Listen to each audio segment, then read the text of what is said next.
We are rolling. Do you want a water? There's water right here. I want a broken rickshaw, baby. I'll take a water. Yeah, sure. Yeah. All right.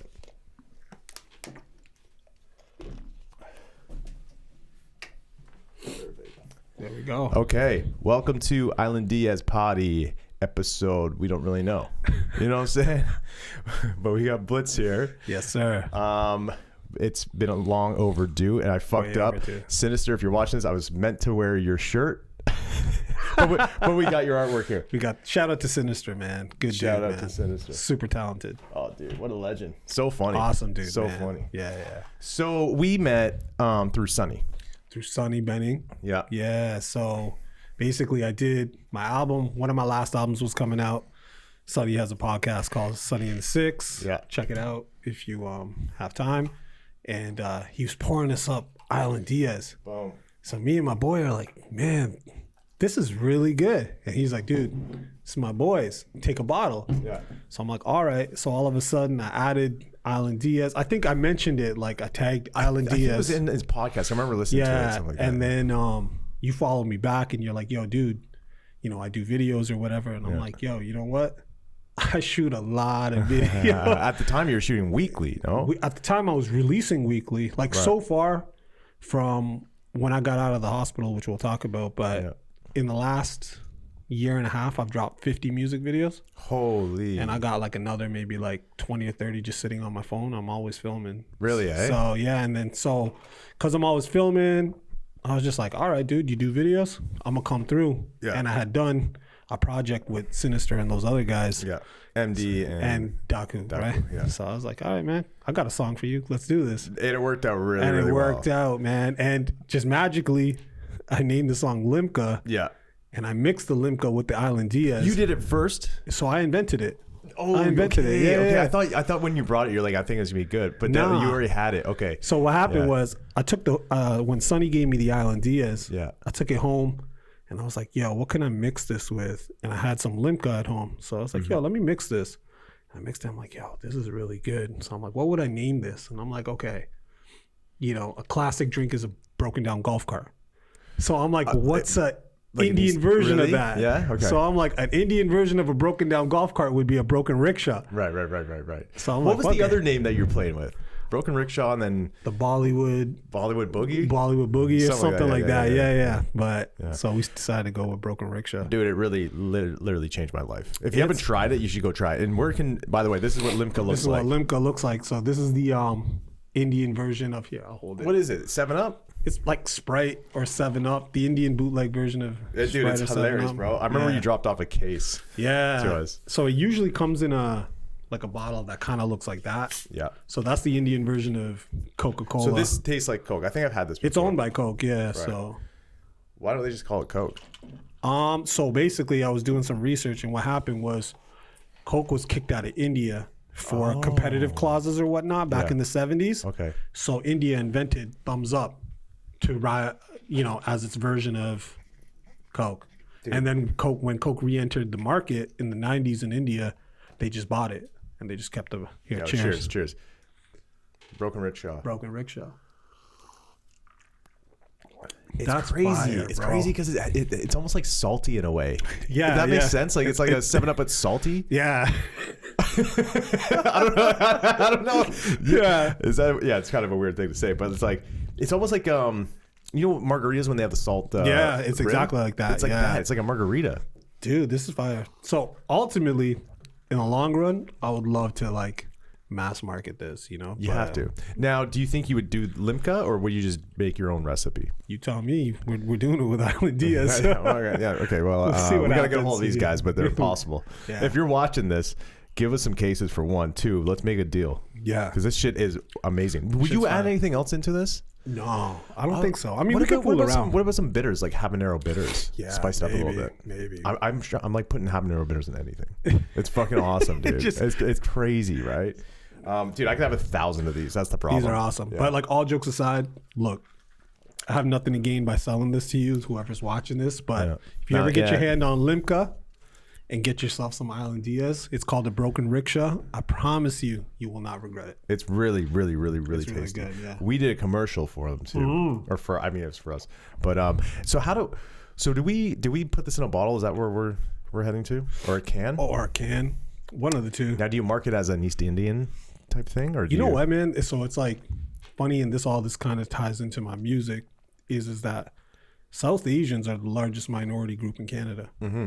Like a lot of people don't realize it, but there's more so South Asians are East Indian, Pakistani, people from Bangladesh or Sri Lanka. Right. And we're the largest minority group in Canada. A lot of people would think, nah, there's no way. There's got to be more Asians or black people in Canada than Indians. No. Okay. Statistically, there's the most amount of minorities in Canada are South Asians. So the purchasing power and the market power is definitely there. Right. So it's only a matter of time till someone comes up and like you see more and more stuff coming out, you know. Is this popular in Canada? Like, do people drink this? People that know about it, yeah. This is like, but right now I think I've never seen it in a grocery store, but it's always in like South Asian grocery stores, like Indian grocery stores. Okay. Yeah, have you been drinking this since a kid? Yeah, it was like as long as I can remember. Yeah, no, it's dope, man. Like when I went to India, I saw this and I was like, what the hell is this? I was like, get me a Coke. And my uncles got me this. And I'm like, what kind of bootleg, thing is this, man? So, you know, since then, I've just been hooked on it. Yeah. That's so cool. It's so cool because it's got such a unique taste. Because, you know, you've had, I mean, like the RC Cola version of like 7-Up. Yeah. It's just like 7-Up, but this is its own flavor. It's its own thing. Yeah, it's its own thing. So, to be honest, when you told me about it, I was like, yeah, I guess. Like, I just figured it'd be like 7-Up and whatever, but it has its own little twist, though, man. No, it's really like for people that haven't tried this, it's really fucking good. Bro, people come to my house, so I have a bunch of Islandillas at my house. And I got this bar. It's stocked with Islandillas and it's stocked with Limcas. And anyone that comes, I make them try it. Yeah. And bro, everyone leaves my place like, bro, you guys got to do something with this. It feels like I'm on vacation. You know what I mean? Like it feels like I'm on vacation. It's like a vacation drink. Yeah, it is a vacation drink.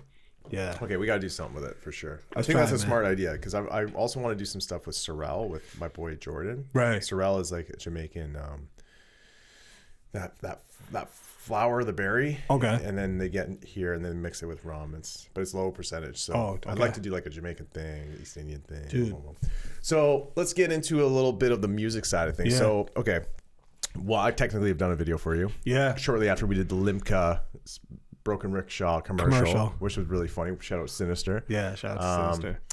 Did that, and then we haven't seen each other for about a year and a half. Yeah. Which is maybe even longer. I would say like August 2021. Wow. Yeah, it's been a while. Wow. Man. Okay, so since then we've been in LCBO, the Dragon's Den, this, that, and the other. Congratulations on everything, man. Thank you. Yeah. You've been back and forth to LA. You've been back and forth from England, LA, New York. Yeah. Everywhere. Yeah. Okay, cool. Now, are you still releasing videos as frequently? Yeah, I just released a video last week. Since we met, like, so do you want to kind of just know my story? Yeah, I'll kind of tell you the story. So I go by Blitzkrieg. Most people call me Blitz. I'm from Saga, which is the west end of Toronto. And in that area, Saga, Brampton, there's a lot of East Indian people I grew up around. Majority of my friends were East Indian or, you know, West Indian. Mm-hmm. So very multicultural area. I grew up rapping. Just heavily influenced by like, you know, like early 90s hip hop, like whether it's like Wu-Tang, Mobb Deep, whatever, the same shit everybody listened to. As I'm rapping and I'm battling people in school, I started building a name for myself in my area. And back then, a lot of Indian people didn't rap. So people in my area started calling me Blitzkrieg because in high school we learned, I think just coincidentally at the same time we were in history class and we were learning that the Germans used a war strategy called Blitzkrieg, which was like an all-out unexpected attack. Okay. So anytime I would rap, that's smart. Yeah, that's cool. People in my school would be like, "Yo, this guy's like a Blitzkrieg. This Punjabi kid can rap. Yo, he's like out of nowhere, just like an unexpected attack." So I started going to like ciphers, open mics, and around that same time, there was like groups like Empire, Hustle Man, and Empire is the group that was Adam Bomb. And shout out Adam Bomb. Yeah, shout out to Adam Bomb. And I think Friday managed them. And I think OVO 40 was a part of that group. Yeah. Like, I think he was like engineering for them. Yeah, a lot of guys, a Scandalous, Tech Man, like all these guys. So I would always attend these open mics And I was like really the only Indian guy back then. This is in the early 2000s. And man, it was like the scene was dominated primarily by either you're black or you're white. There wasn't really any Indian dudes. And not saying anybody was intentionally hating, it just wasn't out there in the market. So as I'm rapping, somehow my demo tape got in the hands of this guy, Punjabi MC. Punjabi MC is the guy who produced that huge Indian record for Jay-Z. You know when that it comes on in the club, like that Beware the Boys. It's called Beware the Boys. The Jay-Z's I'll have to like re-listen to it. It's like it's the rock in the building, and it's just like that Punjabi Bhangra behind Jay-Z rapping. Songs like number one in the world. It killed it, right? So the guy who produced that got his hands on my demo tape. No way. He's from Birmingham, England. Okay. So he takes my thing, my demo tape, and he plays it on UK radio, the whole thing. Wow. And he's so amazed at the time. He's like, I've never heard a Punjabi guy rap. Like, I can't believe this is a Punjabi guy. Next thing I know, bro, the BBC picks it up. Because this guy had just done a track for Jay-Z. Yeah. So like on the world market scene, he's huge. Yeah. So he's got a lot of the world market like eyes on him. Mm-hmm. So the fact that he took my 6-song demo and he just played the whole thing on national UK radio. That's wild. I'm in high school in Mississauga. That's crazy. All of a sudden, I start getting contacted by Universal UK, BBC UK. Like, I'm starting to get these royalty checks that are like, I'm like, what's going on here? Right? I had no idea. That's fucking amazing. So I'm like, you're damn, man, what the hell's going on here? Universal's licensing stuff off me. And back then, the conversion rate from British pounds to Canadian dollars was 2.3. So I'm like, man. You got 1,000 pounds, that's $2,300, right? Exactly. Yeah. And you're a kid in high school. Oh, fuck. You're fucking made. You're never going to work a day in your life. Civic, yeah. You? Oh, come on, man. Instantly. Because I wanted to buy one. I didn't have any royalty checks when I was in high school. So you've been doing this forever then? Forever. So then what basically happened from there was my boy Hustle Beats, Sonny, who grew up in this area I was telling you about. That's how I knew.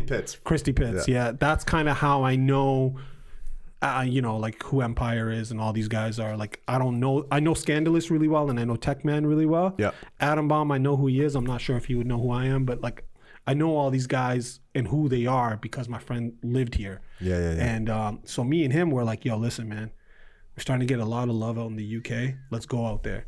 We pressed up 1,000 mix CDs, put them in a backpack, flew to England without knowing anyone. I only had 2 numbers. What year is this? What year? This is in 2004. So this is like, you don't have Google Maps, probably. There's no Instagram, there's no Twitter, there's no YouTube, there's no Facebook, nothing. Yeah. Okay? I don't even think I had a BlackBerry. You know what I mean? Ooh. So I landed in the UK with the numbers of 2 people. One of them was a mix show DJ from the BBC that was playing my stuff. Mm-hmm. And the other one was this guy called Billy Grant. And he was the guy who discovered Craig David. And he started a new record label called 2.9. And do you know who Jay Sean is? Jay Sean has that. He was signed to Cash Money. He's had that song, "Baby, Are You Down, Down, Down." Oh, down. yeah. So that's an Indian dude. So the guys who found Craig David found Jay Sean. So his manager, Billy Grant, I had his number. Yeah. So I land in England. I don't know where to go. We jump in a cab. We're like, man, take us to your Young and Dundas Square, whatever that is. So they take us to Leicester Square. Yeah. Bro, we would stand in Leicester Square in front of the Burger King and we would freestyle battle people every day until we sold 100 CDs. Every day you sold 100 CDs? Every day we would sell 100 That's CDs, what's up. right? I love that. And in our head, it's like, yo, these are pounds. Even if we let the CD go for £3, we're selling it for $7 and we're pressing it up in Toronto for like 50 cents. Yeah. So it's like a $6-7 profit every time we flip this. Yeah. So we're doing this and they had never really seen, and back then we looked like, you remember the fashion, like we had like XXX jerseys with I looked like Joel Santana, right? Like an Indian Joel Santana. So do you on? Did you? I had my hair cane road, right? So okay, yeah. So maybe, but I missed that style, dude. It's like it was awesome, man. It was just like, what is going on? Like white tees down to your knees. Yeah, like if you think about it now, you're just like, wow. People did that. I did it a little bit, I think. When I was I think everybody did, man. But so what happened is like the buzz is just like, dude, there's like these Indian kids that look like Dipset in Leicester Square just battling everyone. Went on the BBC, started freestyling, shutting it down. These guys were just so amazed that Indian guy has this, like, I brought that Toronto hustle. Yeah. So they're just like, what the hell's going on? So then all of a sudden I got signed to a record deal in the UK, and I just stayed there. Like I spent majority of 2004 to 2010 in the UK, just touring with the BBC. Like, and nothing I'm saying is cap. Like, you can go to my YouTube channel, youtube.com/getblitz. I have a section for live performances, bro. Like, selling out festivals with 10,000 people singing my songs on the BBC. You know, so I did it all. That's so it was so weird that every time I would come back to Toronto though, because we're just like, we're not on Flow. Mm-hmm. We're not anywhere. We're not, and like the circles in Toronto, like of the local rappers, had no idea who we were because we're not spending time here. Right. But at the same time, there's no incentive for us to be here because we're just like, bro, I'm not trying to go perform at Revival for like no money for an open mic. I just did a festival with 10,000. I did Glastonbury. I don't know if you know what Glastonbury. I don't know what that is. Glastonbury is UK's version. These are going down way too quick. So Glastonbury is UK's version of Woodstock. Oh. So if you Google it, it's like basically like 3 days in an open field with hundreds of thousands of people. So I did that at the same year Coldplay did it. So do you think that, like, was anyone checking up on you in Toronto? I guess the internet wasn't really evolved back then, right? The internet wasn't popping, but thank God that we videotaped everything. Everything's that's amazing, dude. Everything's online. Yeah. But then obviously through the Indian scene, we were very well known. Yeah, of course. Because it's like the buzz was so big without social media. People knew about us all the way in the UK, and the Indian scene knew about us here. Right. So worldwide, we were known. In the UK, the Indian scene's pretty big too, right? Indian scene. Because like, isn't there a national dish curry fries or something? Exactly. It's curry. It's curry. Yeah. Curry. So how do I know that? I own an English bar. Hey, we should go there for a drink right after. We will definitely. But bro, like, so my story has just been so crazy in the sense where since the mid 2000s. I've been licensing to major labels. Like even last year, like I licensed to ABC Television, Disney TV. This year, I just licensed to an independent film. Like I gotta get you connected with my guys because they're sync music licensing. Yeah, guys? I have like 4 or 5 of them. Bro, I need that. And they are always looking for people. And I usually connect pretty quick. You know me, I know every rapper in the city, right? So but yeah, no, we'll definitely connect you because we have guys at Cadence Music Group. Shout out Rich Breeson. We have Scotty Taylor at he started a new company. I forget the name. Sorry, Scotty. I was one of his like best men. What kind of friend are you, bro? I don't know, man. He changed company too much. You know what I'm saying? But you should have called it Isla Diaz Sinking. Then I would have remembered. Yo, I appreciate that, man. No, well, I'll connect you right away because they're always looking for stuff, right? And yeah, I've been licensing to Bollywood films. Like, I licensed to probably the biggest Bollywood film that came out in like the last 20 years. That's amazing, dude. It's funny because like, yeah, if you look around Toronto and I know what you're saying is like you're bigger elsewhere. Oh yeah, bigger elsewhere. Crazy. But like when you come back here, like I'm not gonna go. Like it's not. You know what's funny is that. So I'm not gonna name any names and throw people under the bus. But so just write them down. I'll put them in the comments. Yeah. So before I actually ever got a chance to go to UK, I was interning at Flow 935. Oh, no way. When they were on Yonge Street. Okay, yeah. So I started off I think I was interning because of a school thing, like to get some credits or whatever, right? Sure. So I'm interning there, and when I started blowing up in the UK, I remember I came back, and they used to have this evening show called like the Trauma Unit, or I forgot what it was, like OTA Live. I forgot what their shows were, but one of the guys, he hits me up because like I stay cool with people, and he hits me up and he's like, yo man, why don't you come by the studios? I'm like, all right, this is awesome. Like finally, like it's paying off. And the dude's like, the dude says to me, he was managing a local rapper at the time.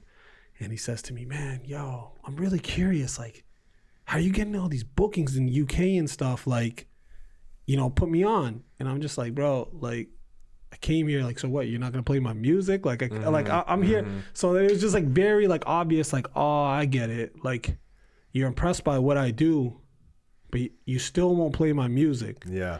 All right, cool. Like, and so it's just like over time, it just turned like even now after everything I've done, like you'll never see me on like a Toronto rappers Instagram page or like one of these. Right. So the clout in the city, but I'm at that point now in my life where not only with age, just being an adult now, I'm not even really trying to chase that. I don't even know if I would ever want to be internet famous. You know what I mean? Right, just like where I'm at in my life. Like, I'm cool with that. Yeah. I'm more cool with, let me keep doing these sync licensing deals. Let me do these gigs. Let me make some, like, I'm making money. I'm making big moves. That's awesome. And I'm good. That's awesome. Yeah. No, it's interesting, man, because it's, well, for one, I know a lot of my friends that have actually moved out of Toronto.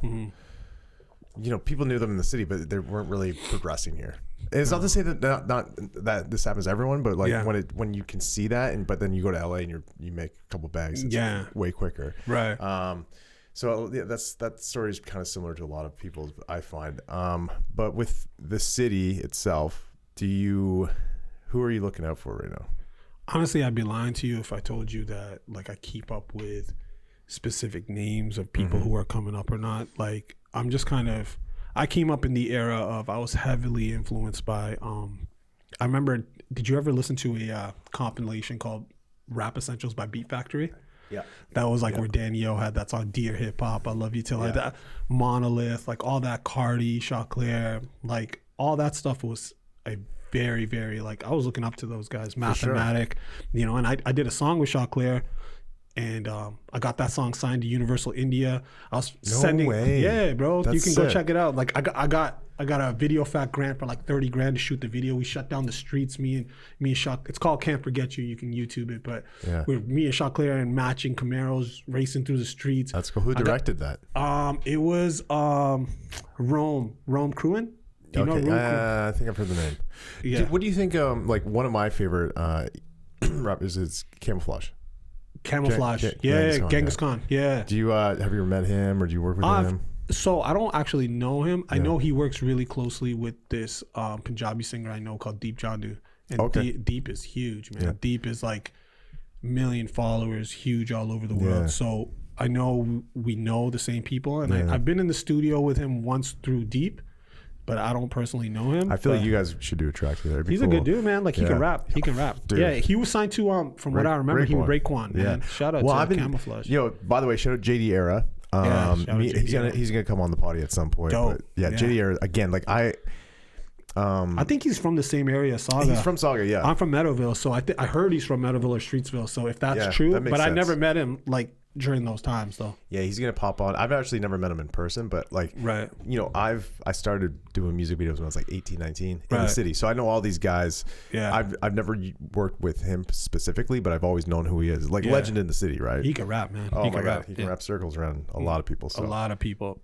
I'm excited for that one to come out for sure. But it's like, I think it goes back to the same thing where in terms of, you're going and that kind of instantly was able to differentiate me from everyone, where I was the lone Indian guy going to these open mics where, Empire Hustle, man, JD Era, all these guys were with their big crews, and it's just me and my boy, and we're like, okay. But then all of a sudden, it's funny how life turns out. My biggest quote unquote disadvantage ended up being my biggest advantage in life. Huge. Right? Because I was like, oh man, nobody's checking for Indian rappers from Saga in 2005. Now you got AR Paisley, you got Nav. He's dope. Yeah, right? Nav's dope. Yeah. So you got all these guys, and I don't know if you watched the Junos. Did you see that Indian guy, AP Dillon? No. Bro. I didn't watch the Junos. Okay, so at the Junos, they had this singer called AP Dillon. Yeah. AP Dillon, he's an international student, Punjabi guy, moved to British Columbia in 2015, came here for school. Yo, the guy's fucking huge. Like, I'm talking about bigger than any rapper you can think of. Selling out. He just independently sold out. What do they call it? The Rogers Center now? ACC. Rogers. Roger. Let's call it the Air Canada Center for argument's sake. I don't even know. Right? Yeah. He sold out ACC and the equivalent of ACC all over North America independently. That's wild. Bro, and this is the first time the Junos, this guy doesn't speak a word of English in his music. Fuck. And the Junos, he's killing it so big that the Junos are like, hey, Punjabi guy, we're going to give you a 3-minute performance in the middle of the Junos. And so it's just like, me and my boys, we sit back and we always think, we're like, man, like it took all this time to get to this level now. Not saying that we're responsible for Nav or AR Paisley at all. Not at all. But what I'm trying to say is that if every generation wasn't getting bigger and better, there would be something wrong. Nav's got a pretty cool story, eh? Like how because I'm always with like Hailey and all the EXO guys and stuff. But I remember when he kind of just got his deal, but like he was producing forever, right? You know the story, right? Kind of vaguely. He produced back to back. Yeah, I heard that. That's fucking crazy. That's crazy, man. But I think they're from Rexdale, those guys. Yeah, they're Rexdale guys. But yeah, did you ever? I guess he's our age, I think. No, I think he's maybe like 1 or 2 years younger, a little younger. But he wasn't, because I don't think he was heavy in the Indian scene. Like, well, I met him at my boy Move's house in Vaughan when he was producing with Big Frost. Now and Frost now producing with him. They're together. He's always writing with him. Okay. But this is 2010. Yeah. So he was like Nav, the producer. Yeah. And like, yeah, I mean, even then, it's hard because like you meet so many different people. But I think back then I was listening to some of his beats. I'm like, this is dope. So, but the way to switch things, it's really interesting. It's dope, man. Yeah. It's dope. Like, I think, and I'm just so happy to see that kind of stuff, man. Oh, like for sure. The more I come back to the city, not only just seeing Canadians do bigger and better things, but being able to see like South Asians making moves, it's just like, and I think, you know, that's one of the things I try to preach to people is that, hey man, there's more than one way to skin a cat, right? Totally. A lot of people think that when you're trying to rap or trying to be a musician in this city, you're either Drake or you're nobody. If you're not on 6 Buzz, you're nobody. Like if you're not on Toronto Rappers, you're nobody. Or that's not true. There's a lot of dudes, and I'm living proof of it, that are kind of like in this outskirt, rare fringe scene that are making money, that have been making moves for years, and you would never know who they are. I love your mindset with business and stuff, because I'm applying that to Island Diaz too. It's not just the rum. Like I was telling you earlier, we have the podcast out monetizing that. But then I got a lot of connections in the States and stuff, and I was there for a couple of weeks. Right. I just got back. That's why we're doing this now. But you know, it's just you can't just focus on the city. You know, I'm blowing the city up. I love the city, and I'll forever be grateful for the city. But it's like I got plant seeds everywhere, and I think that's what you've done with your music, and it's really cool how you curated that too. Yeah, you know, in a way that you probably didn't know what you were doing, but like 2004, doing what you were doing back then is like now. If you did the same thing with all this social and stuff, like it would have just been. Well, I mean, and that's why I'm able to drop. You go on my Instagram, I'm able to drop a brand new video every week for the past like 2.5 years. It's crazy, yeah. Because it's just like, for me, this is easy now. You know, and then like, you know, I saw the podcast that you did with Sinister, and you were like, man, like Blitz showed up with a tire out of nowhere, right? And it's funny, right? Yeah. But that goes to the preparation my mind thinks. Like even today when I showed up with the cups, I showed up with this, I showed up with that. The way I always think is because the average artist doesn't think 10 steps ahead. Like me, because I've been shooting videos for so long and I've been doing this for so long, I'm gonna think of everything. Like, okay, we're gonna shoot this, where are we gonna get this extra tire from? Let me go get the tire. Or if we're gonna shoot a video, even if you were to tell me today, yo Blitz, I'll shoot you a free video outside, I'm thinking of things like, okay, if we're shooting it at night, okay, we're going to need some kind of lighting. Let me go out there and see if there's outlets. If there is outlets, let me go gauge how much output is on those. If there's no outlets, we're going to need generators. Where can I rent a generator from? We're going to need gas for those generators. We're going to need jerry cans to haul that gas. You're like a guy I want to go camping with. You know what I mean? You're figuring shit out, because I'm not like no. Dude, I get shit done, but like I think I was talking to my boy last night about this. Teddy Phantom. I don't know if you know Teddy, another rapper. He's gonna come on, but he was like, "Yeah, since my manager, like, I don't have a manager now, so I'm putting everything in my iCal." I'm like, "Dude, I don't do that." I was looking at my girl, and she's like, "Yeah, he doesn't do that," and I got to get better at it. But like for some reason, it's like crazy mess in my head, but I get shit done. But like I'm not, and usually, you know, I'm planning stuff out. But like for this, for instance, I'm like, yeah, it's all set up. Yeah. But I love how prepped you are, because even that tire thing, that tire thing, you're like, yo, do you have a tire? I'm like, what are you talking about? And like, but like it worked, right? That day I'm running around looking, going to mechanic shops, being like, yo, do you got any of you guys got a spare tire? You don't need, I don't care if it's punctured, give it to me. Yeah. So it's just like, and because of that, I'll get a bit deep with you, because I mean, it's just something I started sharing recently. I didn't really share it for a long time. So when I got signed to my first record deal, I was in my last year of Ryerson. I just got signed to my record deal, and I got diagnosed with cancer. Oh. So. What kind of cancer? It was lymphoma, Hodgkin's disease, what Mario Lemieux had. Yeah. So, that played such a pivotal role in my life, in a respect for time and being conscious of it and always being prepared and not wasting my time and not wasting anyone else's time. That's why I roll like this. Wow. So a lot of people, my friends, will be like, Blitz is the man with the plan, blah, blah, blah. Sinister said it on the podcast. Yeah. He did. And it's because, like, I don't got time to waste, man. Yeah. And I respect everybody else's time. So I'm always going to come prepared. I'm always going to be the hardest worker in the room. Mm-hmm. And I think that also plays to, I don't really care about the clout, man. I'm not trying, I would love to be Drake. Who wouldn't, right? But I mean, I don't need to be famous. For me, is like, I love making music. I love creating art. I love meeting creative people, chopping it up with them, and just having a drink and having some fun. Yeah, man.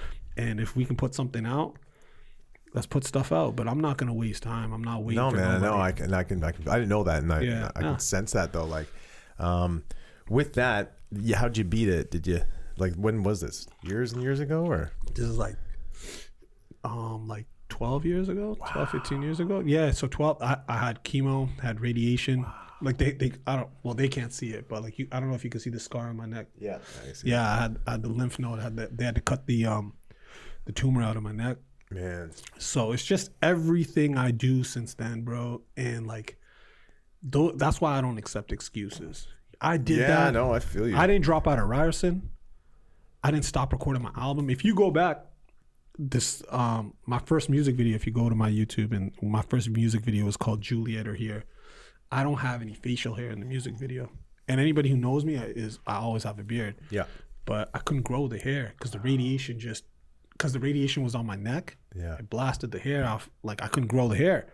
So my first music video, and people didn't even know, I went on a 17, 18 show tour on my first album in the UK, straight recovering from cancer. The night I was supposed to be collecting my degree from Ryerson, I was headlining a show with the BBC at King's College in London, UK. Damn. And I'm like, man, you can't give me any excuses. Yeah.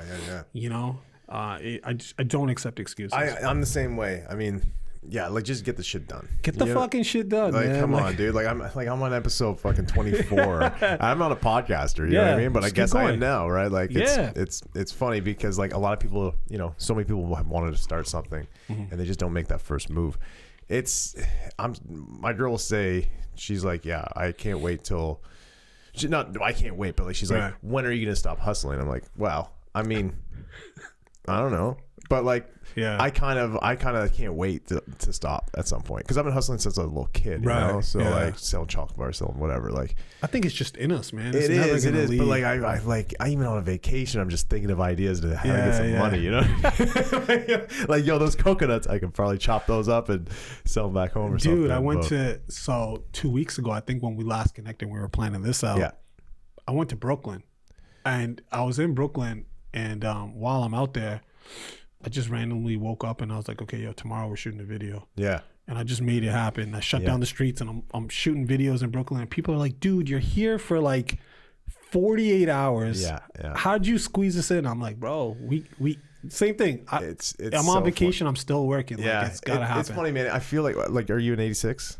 No, I'm 86. I'm 81. Okay. So I feel like when I was in my prime of doing videos, I remember I did a video. It was like for 12 hours, and then I went. Do you know who Ninth Uno is? The rapper. He's from the city. Okay. I should introduce. He produces some dope beats now. Too. Wicked rapper. Yeah. But I did one of his videos, and I went on to another video. Like, I didn't sleep for like 24 hours. Right. And I was like, I loved it, man. I'd love to like just go to different hoods, shoot different videos. Just do it, have the camera in my backpack. $500 here, $500 there. You shot Daisy Fest, right? With Sunny. Oh, fuck. Yo, so is Sunny Pandu? Is it Sunny Pandu?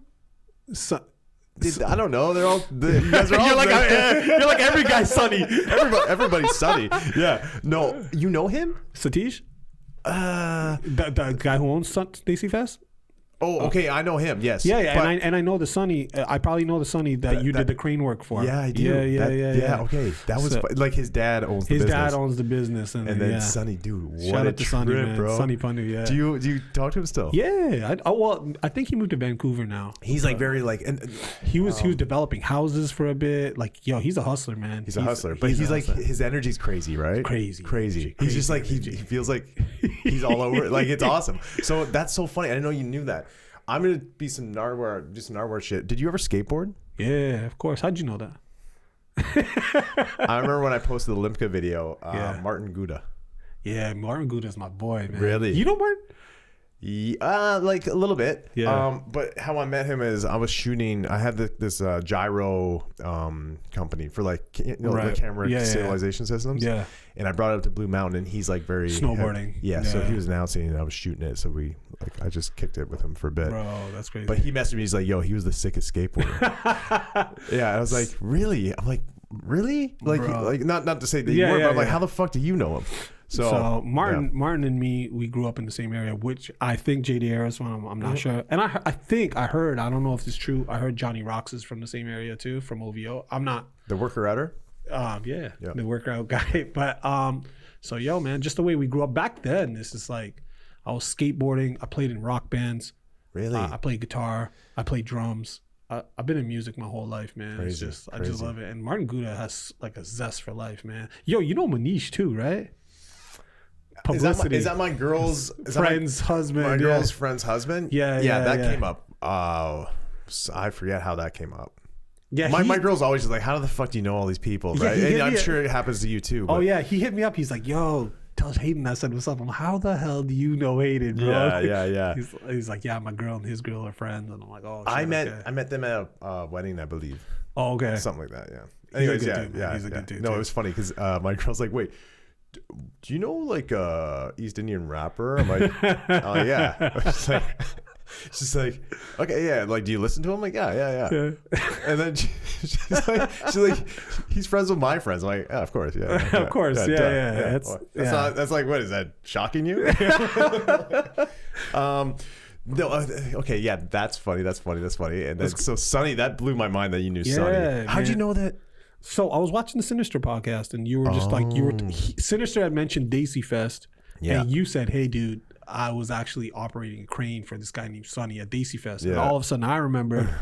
Did you ever go to Daisy Fest? I've headlined it for like, oh my God. I may have shot you, bro. You probably did. 2008. No, I did. I started headlining it. I headlined it in 2009, 2011. I think. No, it was 2009 maybe. Yeah. Go on. You'll probably see us, man. You'll probably see us. I know. I probably shot you. Yeah, you probably shot us. I probably shot you. And this year on, so Daisy Fest happens usually the last weekend of May or the first weekend of June. And for those of you guys that don't know what Daisy Fest is basically at Yonge and Dundas Square. It's a huge festival that focuses on urban South Asian talent. But it's for everyone. But majority of the performers are like that guy Punjabi MC, or like, do you remember Apache Indian?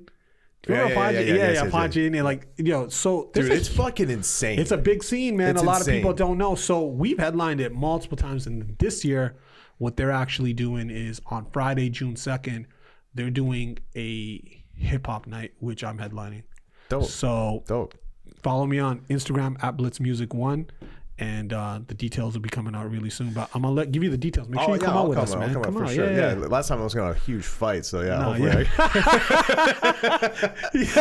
Last time some dudes did not want me there. I'll tell you that much. I don't know what happened. Cute little white guy up there talking to the girls.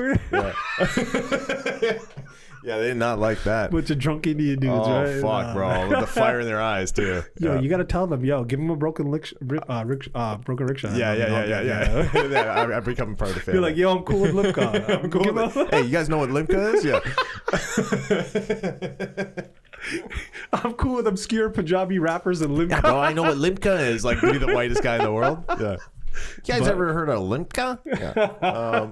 But man, so it's been an exciting journey. Like, because of that, I got to go to the Playboy Mansion, dude. That's pretty cool. Yeah, that was When nuts. was this? That was in 2010. Oh, so he was still around. Hugh Hefner was around, man. That was bro, have you ever gone to the Playboy Mansion? No. They won't let me there. Bro, why, you banned? No, I don't know. I've just never been. No.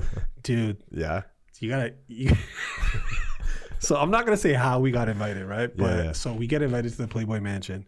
And, bro, so this is a Halloween party at the Playboy Mansion. So people are going to be dressed to the T, like with dope outfits. You can't just go with some like dollar store mask, right? Right. So it was me and 4 of my boys, like my cousin, 3 of our good friends. So I'm like, guys, we need to go with some proper. So wait, how'd you get the invite though? I can't get into that, man. Really? I can't get into that. Okay. It'll incriminate some people. I can't. But I'll find out later. I'll let you know after, right? But so basically what happens is, so we're like, guys, we need some dope outfits. So I went as a 1920s mobster.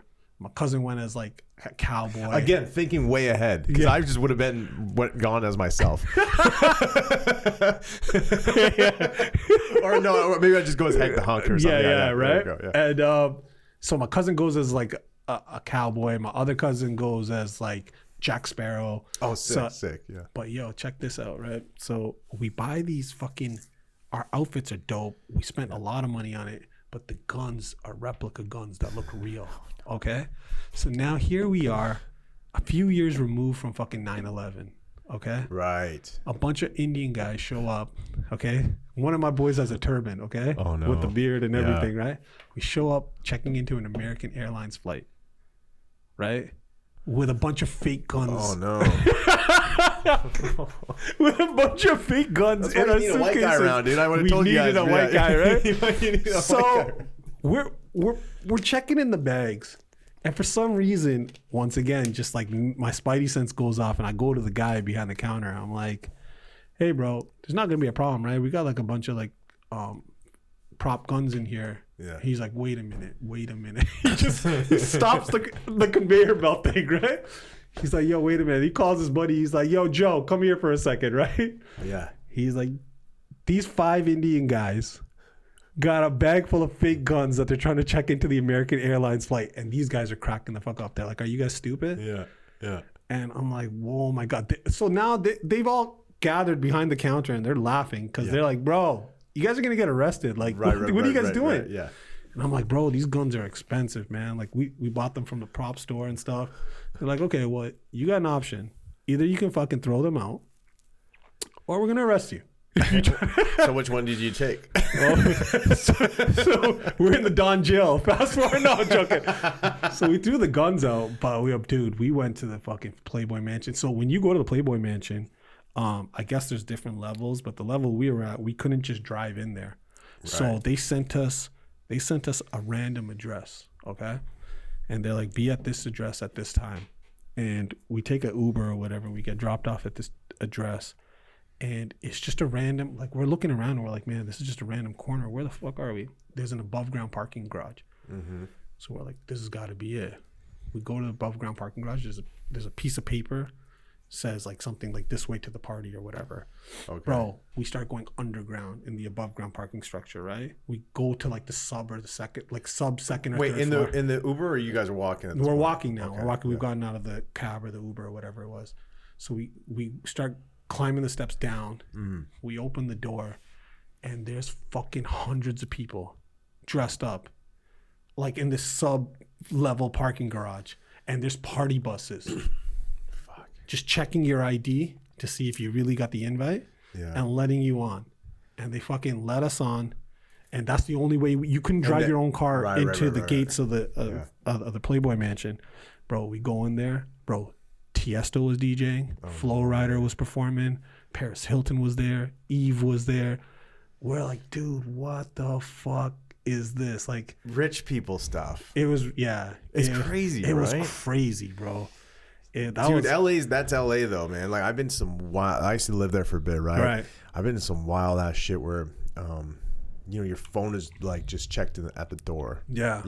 I mean, that's not that wild, but like the shit that goes on. You probably got to sign an NDA or something. NDAs, right? All this kind of shit. It really puts in perspective. Like, at one point I wanted to be maybe an actor or something. I'm always directing, but like I've always been in stuff. So I was like, yeah, I could.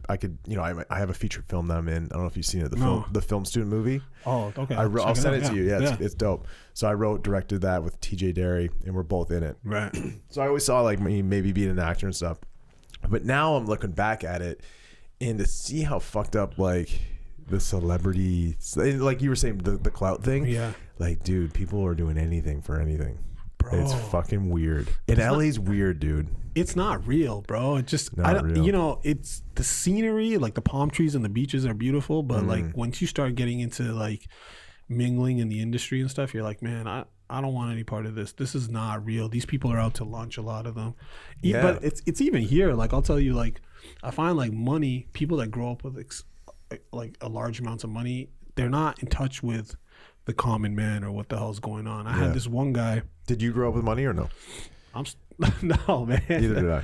I had like zero money, man. Like zero generational wealth. Yes. Trying to build it for myself. I'm trying to build it for my future family, you know? Totally.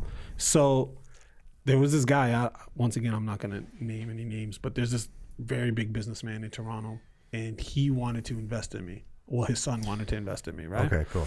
Because they have some kind of ties to the Indian scene, and they were just like, man, like, this is really dope. You're doing all this. Yeah. We want to pump some money in behind you, right? So he hooks me up with his son. And his son, like, these are the type of people, bro, like, to give you an idea, like, man, how can I say this without, you know, like exfoliating who they are? But like basically they paid Enrique Iglesias $1 million to come to their Muskoka cottage and perform for like 4 hours. Wow. Still have their contact? Yeah, I got the guy's contact. Try to sell a rum company here. So this guy, you know, he's messing with me for a bit, and you know, we're talking about setting up, you know, a record label or whatever. And so I'm headlining Daisy Fest this one year, funny enough. Yeah. I think it's maybe 2015, 2012, 2013, something like that. And he's like, yo, look, man. So, you know, I invited him out because obviously he's a potential investor. And the guy basically says to me, he's like, yo, so I want to rap. He does? He does, so right? He wants you to teach him? Right? No. So listen, it gets even stranger, right? Because so I'm keeping this guy around because I'm like, yo, you got deep pockets. Yeah. I'll entertain you. Yeah. Cool, right? It's almost like, keep going. And they're saying things to me like, they're saying weird things to me like, yo, bro, if you want to blow up, why don't you just get Drake on a song? And I'm like, he probably won't do it. Number two, even if he was to ask me for some crazy amount of money, they're like, how much do you think he would charge? I'm like, I don't know. Like, he probably wouldn't even do it for any amount, but let's just say $1 million. They're like, so why don't you just give it to him? I'm like, bro, I'm a fucking broke dude from Saga. Like, what do you mean? They thought you had $1 million? They're just, for them, they've never heard no before. Right. The concept of no doesn't exist to them. So this guy, so fast forward, I'm going to do Daisy Fest. A bunch of my boys are there, and I'm ready to go on stage. And I'm like, okay, bro, here, throw out some of these shirts in the crowd. Like, come on stage, man. And while I'm rapping, throw out these shirts. Yeah. He's like, nah, bro, I want to rap. Hand me the mic. And I'm like, but bro, you're not a rapper. Mm-hmm. Like, it's not like he had mixtapes or he had been working on his craft. Yeah. It's just something like he would do when he's drunk, like freestyle. Right. And he's just, I'm like, okay, so we don't have a song prepared, bro. Mm-hmm. And he's just like, what do you mean? But Jay-Z and Eminem can freestyle. Why can't I? No. I swear to God. Is he a white guy?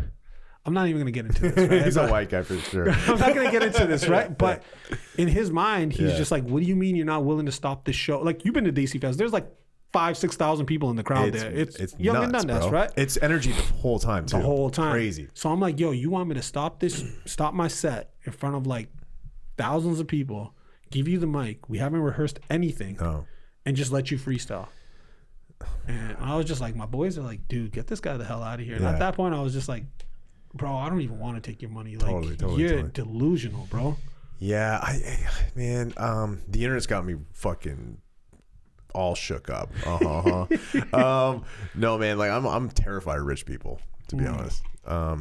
Not terrified, but like there's like weird shit that goes on like with billionaires. I know it for sure. I knew a billionaire. He wasn't weird. His dad had $12 billion. Wow. Canadian? Georgian. Oh, okay. My boy Chris Styles, he was writing for him. Right. He rented. I don't know if you know the Clout House in LA. No. Do you know what that is? It's the one with the Hollywood sign on it with the pool. Like the Nelk Boys rented it. All these guys rented it. Anyways, like $30,000 a month. he had that. So I would like, we'd be there. It's crazy, dude. There's like there's a club in the house. There's an elevator. Okay. And I remember I was working with Belly. Yeah. And I did a Belly video, and Belly was living 3 doors down. Damn. Which was crazy. And it was like a year later, I'm like, oh shit, that was the fucking thing. Yeah, Belly's nice. Yeah. Belly's been dope, doing, man. Yo, Belly's fucking amazing, dude. Belly's dope, man. It's funny because I've worked on several Belly videos, like back in the day, the one with him and Snoop Dogg. Yeah. And then obviously him with the XO guys and stuff. So shout out Hailey.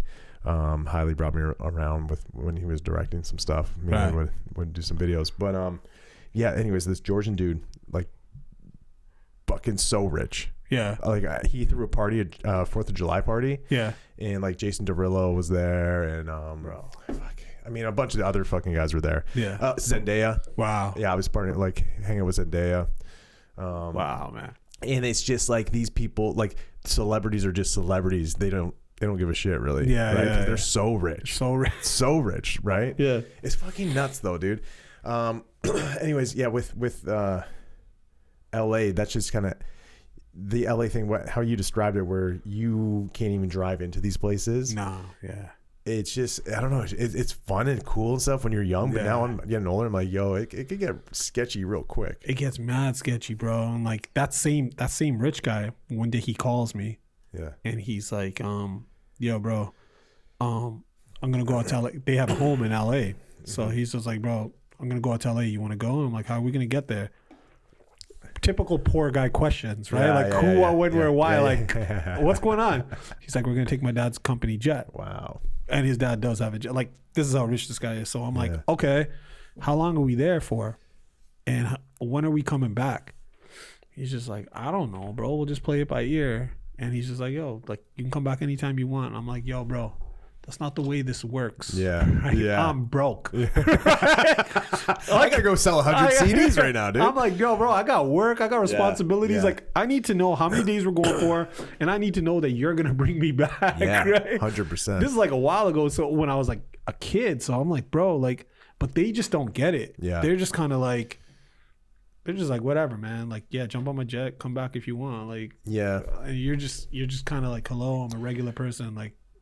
When you I mean maybe you're already a millionaire, but when you hit that, what do you think you're gonna change at all, or do you think you're like blow a bunch of cash? I think about this all the time. Well, so first and foremost, I think anybody who owns a house in terms of assets is already a millionaire over the past couple of years, right? That's true. Yeah. So, but I mean, if you're talking about liquid cash, like I've been thinking about this dude going back to 10 million.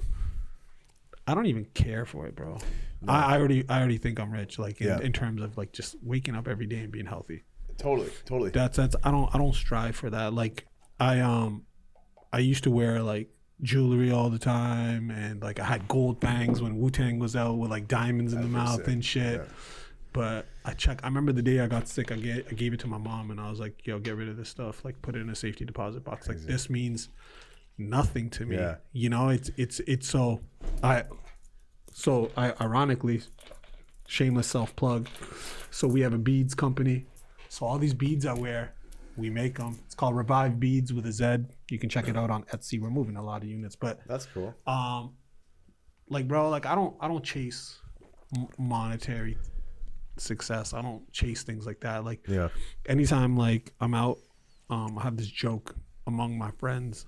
Was this is the best night of my life, and everybody laughs because I say that all the time. I say that all the time. Dude, we could be just at like fucking Subway. Yeah. I'm like, this is the best night of my life. Yeah, that's funny. That's like my punchline. Everybody laughs, but I'm like, bro, that's the way you should be living your life, and that's the way ever since I got sick. Yeah, it would sound stupid, but cool. You want to give me 10 million? I'm not going to turn it down. No, but do I chase it? Do I even think about it? Not a good way of looking at it. I think like honestly, like I will become a multi-millionaire for sure. I hope so, man. It's in the books, baby. Yeah. You know what I mean? It's already up there. Yeah. But like I always the one thing I want to do is just like not do anything. Just in a way. Do what you want when you want to like just surf and stuff like that. Like I'm not into going and buying a bunch of Gucci shit and whatever. Yeah. Maybe one shirt. I don't know. Who knows? But if it speaks to me, but like it doesn't, that kind of stuff doesn't, I don't really care to stun on people. I want to make funny films, I want to do that kind of stuff. So I think I'd stop hustling as far as having to do 1.5 million things to make money.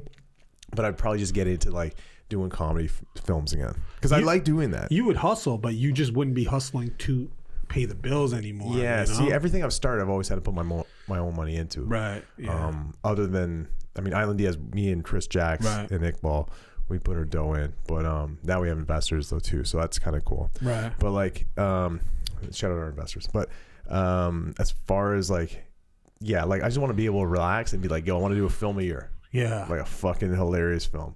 And that to me would be a retirement. I think that's the way I'm treating my music now, man. It's like I just do it because I love it. Yeah. And I'm lucky enough, the fact that I've been doing it for so long, that I'm able to monetize off it every year. It's amazing. Like last year, like my goal basically with music is, bro, is to be able to just live the life I've always wanted in terms of the simple things. Like I want to travel every year. Okay. Let me just use music money to travel. Boom. As long as I make enough money to travel off my passion, we're winning. You've won. Yeah. We're fucking winning. Like last year, bro, simply off sync licensing, I went to Bali for a month. Didn't even touch my bank account just off sync licensing. Yeah. You know, and I'm like, man, this is, in my eyes, I'm successful. Yeah. Like whether people know who I am when I walk down the street or not, this is fucking awesome, dude. It's fucking incredible. Right? It's really incredible. And like I think about it all the time, how you say, yo, I want to stop hustling. Like sometimes I think to myself, like, if I didn't do this, I wouldn't even know what to do. Wow, that's another thing. If I do stop hustling, I might just fall asleep all the time. You're right. Because my girl, like we'll try to watch a movie, but if I'm not thinking about how to get something, I'm done. You're done. I'm so it's just who you are. It's in you, man. Dude, I used to sell fucking single cigarettes out of my locker in high school. Like no, any highly illegal. Super illegal. We got a lawyer for that. Q. Shout out Q. Yeah. So, hey, do you know Iqbal or no? So funny story. The guy MD, yeah. MD is actually friends with Iqbal. Right, yeah. And he somehow brought it up, and I'm like, Iqbal, Q. And then like in the back of my head, I kind of just put it together. I'm like, oh, I think this is Hayden's boy. Yeah. And then I started connecting the dots. I'm like, man, everything is like 6 degrees of separation crazy, in the world, right? Yeah. So, I grew up with him. Yeah, he was saying from Collingwood. He's from Collingwood. I'm from Sega, so a little bit of tension there, but crazy, man. I was watching your podcast Which one? with that other the female rapper that was from Collingwood as well. Oh, Rax! Shout out Rax! Yeah, you guys had a lot of people in common, and she's dropping who she dropped her virginity to. I know. I knew. I was like, that's awesome, bro. It's crazy, dude. Yeah, it's a small world. That's actually a hilarious thing because. Also, shout out Raz. I had no idea, and I knew who she was, right? Back in the day. So my friend, it was I never really hung out. I think maybe once or twice, right? But fast forward, she raps. I didn't know that, and then I've seen Rax. I was like, yeah, sick. She's dope, but I didn't get the connection that I knew her. Right. So then she reached out. She saw the Friday interview. Shout out Friday, by the way. Right. Shout out Friday. She saw the Friday interview, and then she's like, yo, I want to come on the podcast. So then she came, and then we just uncovered, like, I was like, yo, this is fucking crazy. So you had no idea beforehand? No. It was just like, yeah. Wow. Like, no, when she got Pandora's box. It was just crazy. Like, wow, man. Yeah. That is crazy. But bro. yeah, when she told me that she lost her virginity to my boy, I was like, this is insane. No, it was like, is that crazy? Yeah, it is kind of crazy, right? Just the fact that you guys all know the same people. Crazy, man. Wow. And like, again, I don't know if you spend any time in like Collingwood with Saga Beach, but you don't just become rappers or filmmakers and stuff. Well, probably not back then. I think now it's like everybody's a rapper, bro. It's like everyone's a filmmaker. Everybody's a filmmaker, right? And I think that, dude, man, true. What's your thoughts on, like, okay, so technology has allowed, the barriers to entry to be lowered. Yeah. But the problem is what I'm noticing, dude, is that 10,000 hours of practice that was required to become good at your art in order to surpass the gatekeepers is gone now. So what I find is I come across a lot of people that are like, dude, I'm starting a photography company, or I'm starting a video company, or I want to be a rapper. The first thing they're doing is making a logo, setting up their YouTube, setting up an Instagram page, but the follow through is never there. You know what? If this makes any sense, so you can buy a camera, right? Yeah. Never mind. Or you can't. Okay, so you can buy a camera and you can make everything look amazing now. Like when I first started, dude, it would have cost me fucking when I first started this in 2006, 2005. Yeah. So we're digital cameras. You can't just do film because film's super expensive and no one's going to lend you a film camera. You're doing like the D5s or whatever, right? Yeah, you know what I'm saying? So like, so I grew through that to the Red to the 5Ds Canon and all that kind of stuff. Now you're right. You can almost film a music video with your iPhone. Yeah. But what I will say is, no matter what, you have to be able to tell a story. You're right. I thought of it this the other day because I might make a rap character, and I was like, dude, I know how to rap. Yeah. But like when I was 19, freestyling about being from, being on the beach of Wasaga Beach, right. I didn't have a story. I have a crazy story now. So yeah, that 19-year-old might be fucking amazing, but he doesn't know what the fuck he's talking about. Like there's nothing really interesting about it. You have a gnarly story, right? So it's like, yeah, maybe they're I don't know. I feel like with rap especially, like, yeah, you can be really good, but you gotta have some sort of like, I just think the product life cycle of everything, right? So like when you go to marketing class, like I went to school for marketing, right? So the product life cycle is intro, growth, maturity, decline, right? So it's like a bell curve, right? But now there's no growth. It's like a spike. You just see people show up for like a year or two and they all disappear. They all look the same. Like if I see another dude wearing a ski mask that covers his face, right, like wearing like a side satchel, and like it's just like, bro, like where's your identity? Where's the unique story? It's like what you're saying. But number two, what impresses me the most is where's the follow through? Yeah. I don't care what you do, whether you want to start a clothing brand, whether you want to be an artist, a director, a rapper, have the follow through. I'm so sick and tired of people coming up to me going, yo, I make beats or I rap. And it's just like, or you go to rappers' Instagram pages and 99% of it is just still JPEGs with cool quotes underneath.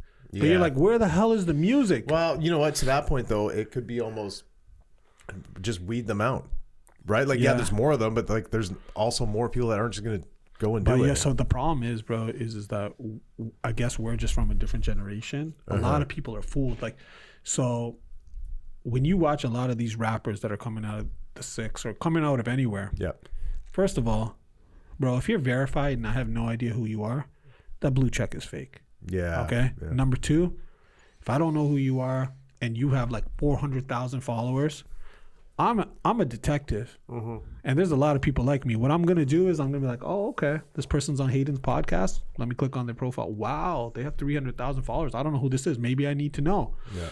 Let me click on each reel. How much spins is each reel getting? Okay, you can boost your spins by advertising. Let me go into the comments. But wait a minute. If I scroll down, how come in your comments you only have 30 comments, but you have 400,000 followers? This isn't even 0.001% of your followers. Yeah. Your shit is fake. Yeah. You're really only lying to yourself at this point. But the problem becomes is because of this generation is growing up with social media, they're fooled by that. Right. They're fooled by that. Right? Apache Indian told me, Apache Indian at the time, like he's a lot older, but he had this dude had gold records. Like he had the song from Dumb and Dumber, Whine Your Body, Wiggle Your Belly. Like, yeah. Oh, like, really? Yeah. Bro, the guy's huge. That's bro. awesome. The guy's huge. Yeah. Okay. Yeah. This guy's been touring the world for like 30 years. Oh, wow. Multiple gold and platinum singles, right? And he's just telling me, he's like, yo, Blitz, if somebody was to look at my Instagram, I have like 7,000 followers. The average kid be like, this guy's not lit. Right. He's like, bro, I've been touring the world for 30 years. Yeah. And I'm like, yo, you know what, man? This whole thing is just a fucking facade. It is. Because now when you meet people, the first thing they say is, oh, you rap, Blitz? What's your gram? Right. They're going to look at your gram to see how much respect they're going to give you. Right. And it's just like, bro, I'm not impressed. If anything, for a guy like me, that's working against you. Because if I fucking see you, if I meet you, of course I'm going to be like, what's your gram so I can network with you? Yeah. But I'm going to look at your gram and I'm going to be like, oh, 40,000 followers, huh? Check your comments. Be like, yo, this shit is fake. I don't even want to fuck with this guy. I don't care how dope you are. Yeah. You're fucking fake, bro. Totally. And I think, that's 99% of the people in the city, what about the whole fake it till you make it thing? Do you believe in that? I don't believe in that, fam. Because it's like, that's not going to last. Anything that's not going to last, anything that's not real is not going to last. Yeah. Anything, right? Yeah. It's like people can see through it. That's why that saying, keep it real, is such a popular saying. It's like, keep it real, man. Like, Be who you are. Tell your story. Like you look at somebody like, for example, like Lil Dicky. Right. The guy's not trying to be some tough fucking 50 Cent gangster. No. He's like, yo, man, I'm a Jewish kid and I rap about my dick all the time, right? Yo, by the way, hey, that show is awesome. Right? That show is awesome, yo, right? Me and my boy, fucking, I put him on that, but he thinks he put it on me. Right. But shout out Dave, that show, Dave. I fucking love it. It's so funny. Look at the authenticity of somebody like Kendrick Lamar, Good Kid, Bad City, or Good Kid, Mad City. He's saying, yo, listen, I'm not the gangster. I'm just from a fucked up area. I'm not claiming to be the gangster. You look at Donald Glover, Atlanta. Yeah. I'm not no gangster. I'm just telling my story. Yeah. And if you got the talent and your story is appealing, it's gonna work. Yeah. It's always gonna work. Like you never like. So when I do Desi Fest, or when I do the hip hop night, like a month from now, come through. What you're gonna see is, you can have 100 cats perform before me, and whether I'm the most popular guy or not, you're instantly gonna be able to tell this guy has the 10,000 hours of practice. Right. Yeah. As soon as I touch the mic and we start our set, you're gonna be like, okay, this guy's story is genuine. What he's saying is real. You know how to react to the audience or bring them up and that kind of stuff. That's another thing. A lot of people like, just not to cut you off, but with DJs and stuff, people are like, yeah, just get a DJ or whatever. No, a proper DJ knows how to read the room and play the right music, right? It's not just like playing the music. most popular records. Yeah, no. Right? They have the vibe. Shout out DJ John Chetty. He DJs my bar a lot, and then and James Reddy. We'll go there. We'll check it out. Yeah, we'll check it out. Have you been there before? Man on Kent, right? I've never been. You'll love it, dude. Yeah, 100%. I always want to drop by, but I just never know if you're there or not. I'm never there. Yeah. So why would I? No, I'm there tonight with you. There tonight. Yeah. The guys that are popping in and just not doing it. I want to have a legacy, right? Right. And I've been thinking about this a lot in the last couple of years. And like when I die, I want Island Diaz to keep living on, right?